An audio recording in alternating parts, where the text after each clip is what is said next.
Hey there. So today we just did an office hours meeting about the use of restraint chairs in Illinois County jails, and I just wanted to record this recap for anyone who wasn't able to make it and is still interested in this topic. So we're going to go through what we just talked about in a small group. So first of all, who are we? We are the Illinois Answers Project. We are the nonprofit newsroom published by the Better Government Association. We focus on investigations and solutions-focused stories. Um, and today's itinerary, we're going to talk about what we did in our most recent investigation, how we did it, what you can do or what you may be interested in doing as well. And if you have any questions, you can email me. So what we did. So the story starts with this man on the left here, Vernon Brooks. He came to his local paper, Shaw Media's Northwest Herald, McHenry, Illinois, and last fall said, hey, I believe I was restrained unjustly, strapped down to a restraint chair in my county jail for hours unnecessarily in a way where the restraints were really tight on my limbs, cut off my circulation. He says that it caused him nerve damage and that he was traumatized by the incident. And so our partners with Shaw Media wanted to know, hey, how often does this happen? What is a restraint chair? How often is this used in Illinois? Are we an outlier? And why are people being strapped down to chairs? So we dug into it. So this is an example of a restraint chair. This particular brand, I believe, is by Safety Restraint Chair Inc. But they come in other forms as well, different manufacturers, different brands. But this is one very common one in jails around Illinois. So we spent about 9 months gathering records and investigating this and put together the first two pieces in a series called Strap Down. And we found that on average, county jails restrain people in chairs more than 1,000 times a year, often in ways that violate jail policies and last longer than recommended by manufacturers. We really looked into the years 2019 to 2023, got thousands of records from individual counties, from the state, and spoke with a lot of people who'd been restrained. The first story is a statewide look at our top findings and just voices of people who've been restrained around the state. For context, these are restraint devices, chairs that some groups like the UN, Amnesty International, say should not be used to restrain people in custody. They're used, for example, in various forms in psychiatric settings, healthcare settings, where there are a lot of protections, a lot of observation of their use. Whereas in carceral settings and jails, that's not always the case. So Illinois County Jail standards say that these chairs are supposed to be used only as a last resort in emergency situations to restrain someone if they're a danger to themselves, others, or property, or if they need to be transported in the facility or outside of the facility.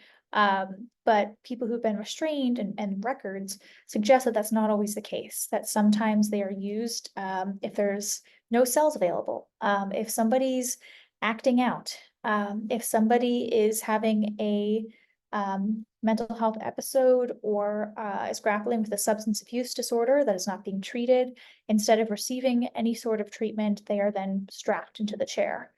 And sometimes this is for long periods of time. So we wanted to know how long. So we built a 5,500 row database of 5,500 plus incidents over a 5-year period, 2019 to 2023. And then we read through the reports to find out, well, how long were people strapped down for? Safety Restraint Chair Inc., which is the manufacturer, one of the chairs most commonly used in county jails in Illinois, says people should really not be restrained for more than 2 hours at a time. They also say, if it has to be more than 2 hours, no more than 4, and if more than 4, no more than 8, but never more than 10. And so we found that actually in more than 70 incidents, people were released over 10 hours after they were initially restrained. Not all of those cases were continuous. Sometimes people got up, were given a quick break for the restroom or for water or to stretch and were strapped back down, but repeatedly for hours and hours on end, to the point where we considered it an ongoing incident. Our second story focused in on this one county where we identified a number of extreme incidents, Coles County. We found there that staff were restraining people in chairs and then attaching what's called a stun cuff, essentially kind of like a shock collar for dogs, but for humans that was attached at the leg. And people, if they were strapped down to a chair, were fighting the restraints, were still screaming, were still acting up in some way, they were then shocked.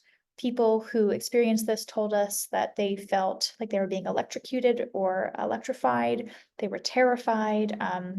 Some, urinated on themselves as a result of this, felt like their breath was taken away, and said that they felt like this was torture.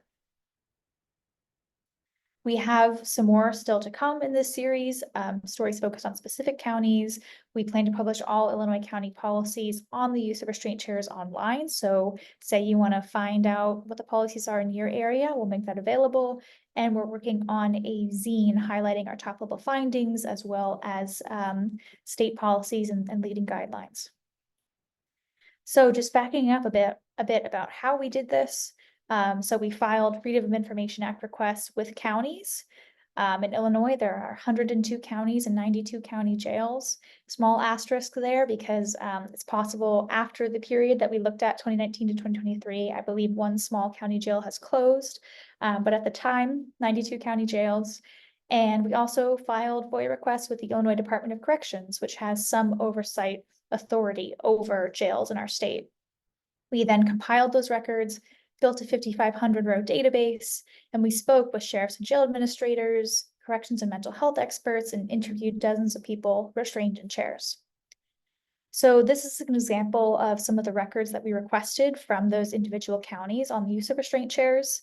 So first of all, the county policy to get a sense of what are the most localized guidelines on their use. Narrative incident reports, observation logs, restraint chair logs, duty logs, use of force reports, audio and video, which was very difficult generally to obtain, as well as these things called extraordinary and unusual occurrences reports that jails are required to fill out and submit to the Illinois Department of Corrections after they've restrained somebody or whenever they've used a restraint chair. So I just wanted to provide some examples to give you a sense of what do these records look like. This is an example from Madison County of what the cover sheet of an incident report might look like, give you some top level information about the date, time, location, and then below or on the next page, you would see a couple paragraphs description of what happened, kind of like a play-by-play.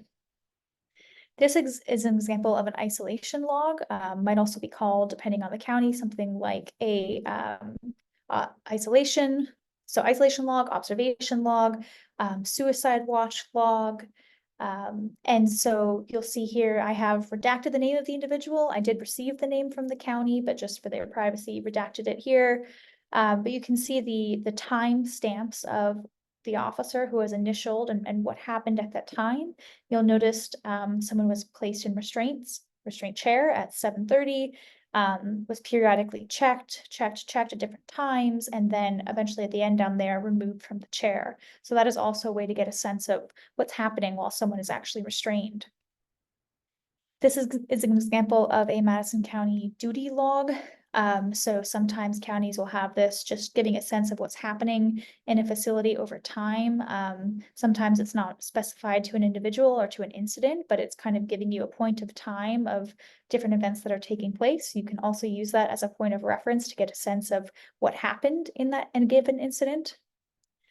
And these may be most valuable to you. These are extraordinary or unusual occurrences. This is the standardized form that jails are required to fill out for various reasons, various types of occurrences, and send to the State Department of Corrections. So if there's a homicide, if there's a suicide or suicide attempt, sex offense, restraints used, fire, serious injury, all of these different occurrences should be noted and reported to the state. Here you'll see that in Kane County, they checked off restraints used, OCUs, and then also specified that specifically a restraint chair was used. And then below, typically this lists the name of the detainee involved, date of birth, date confined, arresting charge. I've just cut that off here for the individual's privacy. These are records that can be really helpful and give you a jumping off point for investigations. But I would note that they are not complete. What we found in our investigation was really only in about half of incidents when a restraint chair was used was that actually reported to the state. And so this is not an all-encompassing sense of, these given issues, but it will give you some idea about what's happening in a given facility. We also received some video and audio. This is a video example that I have redacted here of a CRT, crisis response team, outfitted with riot gear, helmets, shields, about a dozen officers gathering around to place one individual into a restraint chair. And then we took all of these records and compiled them into this hand-built database. This is just kind of a redacted screenshot here of what the top of the database looks like, of starting, with Adams County in early 2019, marking, the beginning of the incident, etc. Just kind of a little snapshot of what that data set looks like. We faced a lot of challenges in building this. So getting access to records, especially video and audio, we received a lot of pushback. And some counties are not systematically tracking or labeling incidents related to the use of restraint chairs. So it became very difficult for some counties to go back and get all of the records that we were looking for. And so that's why sometimes it's helpful to try to request the different types of records I mentioned earlier, because some are more easily or readily accessible or searchable for counties than others. We are involved in one lawsuit currently in one county trying to still get access to records. And then reading and interpreting those records has also been challenging, as you saw with the handwriting earlier. Sometimes you have to go back to the county and ask for verification or compare the record to other documents to see if you are interpreting handwriting correctly. We also saw a lot of issues with the use of military time or different usage of timestamps even within the same facility. So sometimes an individual would write 7 p.m., but they were actually meant 7 a.m. or vice versa. And so using other records to substantiate the given time or going back to the specific county to ask for verification there was sometimes required. Standardizing all of this information into a data set was probably the biggest challenge. If you imagine having 102 counties, 92 county jails that all use slightly different language, have slightly different types of forms that look differently, and how do you put that all into one data set? It was also difficult contacting people who had been restrained, especially if those individuals were still incarcerated in jail or in IDOC, at times involving a lot of letters or trips to various jail facilities around the state. So this is something we just talked a bit about in our office hours, what you can do. If you are interested specifically in the use of restraint chairs in your area of Illinois, we created this drop-down tool that shows you some information, top-line findings, county by county in the state. So just an example of Adams County here, showing how many incidents over time, so you can see year by year. And then typically we also mention if a sheriff or jail administrator has commented, if there were long periods of restraint, if the incidents were reported to the state. So this is kind of a snapshot of what's happening in your county, if you have the interest in that. If you're interested in just learning more about your jail generally, an easy place to start is the Jail Detention Standards Unit at the Illinois Department of Corrections. This unit has some oversight over county jails and publishes annual county inspection reports, county jail inspection reports. These are kind of cursory, and they're just really a point in time. And we did identify some issues with their accuracy, but it could give you a jumping off point for learning more about what's happening in your area. This is just a screenshot of one of the first pages of those reports, but usually they're like at least 20 pages or so, and will state if there are any particular just deficiencies at your jail. So if there are issues with sanitary conditions or housing or staffing and personnel checks. So that is an easily accessible, published online document to look at. Also, just, go to your county jail page, see what's available there too. What's interesting, Adams County, I noticed that they not only posted their inspection report, but they're also their response to a non-compliance finding. So sometimes you can find interesting information available there. And then you can proceed to FOIA for what you're not seeing. So in Illinois, the Freedom of Information Act is how this term is known and used, but elsewhere this is known as FOI, right to know, sunshine laws, etc. So I'm sharing this from one of my colleague Cameron Rodriguez's former presentations, but here's some information about just how to file a FOIA. So some places will have portals, others will ask that you send an email. I think that's just important to stress, is sometimes a FOIA, it could sound like this big, complicated thing, but it really is just as easy as an email sometimes. There are some things that you are accepted or excluded from FOIA so that you may not be able to access. Always find it interesting that geological information on wells, for whatever reason, is accepted from FOIA. We have this handy dandy tool at the link above from our DGA policy arm on how to file a FOIA request in Illinois. This is some sample language that, of course, you would want to make specific to whatever you're looking for, with as much information as possible about your specific documents, the time frame. But this language is a starting off point, and that is available online.